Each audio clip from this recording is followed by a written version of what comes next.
തൃപ്പൂണിത്തുറ പടക്കുപുര സ്ഫോടനത്തിൽ നഷ്ടപരിഹാര കണക്കുകൾ ഇന്ന് റവന്യൂ വകുപ്പിന് കൈമാറും. തൃപ്പൂണിത്തുറ നഗരസഭ എഞ്ചിനീയറിംഗ് വിഭാഗമാണ് കണക്കുകൾ കൈമാറുന്നത്.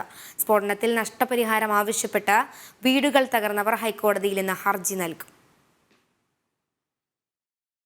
എഞ്ചിനീയറിംഗ് വിഭാഗം ഉദ്യോഗസ്ഥർ നേരിട്ടെത്തി പരിശോധിച്ച് തിട്ടപ്പെടുത്തിയ കണക്കുകളാണ് റവന്യൂ വകുപ്പിന് കൈമാറുന്നത്. ബുധനാഴ്ച നടന്ന നഗരസഭ റവന്യൂ ഉദ്യോഗസ്ഥരുടെ യോഗത്തിലാണ് ഇത് സംബന്ധിച്ച തീരുമാനമെടുത്തത്. ഉദ്യോഗസ്ഥർ നൽകുന്ന നാശനഷ്ട കണക്കുകൾ കളക്ടർ മുഖേന കൈമാറിയാണ് നഷ്ടപരിഹാരം ലഭ്യമാക്കുക.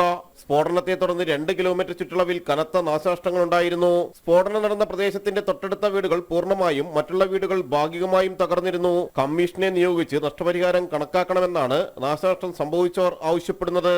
292 വീടുകൾക്ക് നാശം സംഭവിച്ചു. 2 വീടുകൾ പൂർണ്ണമായും തകർന്നിരുന്നു. 8 കടകൾക്കും കേടുപാടുകൾ സംഭവിച്ചിട്ടുണ്ട്.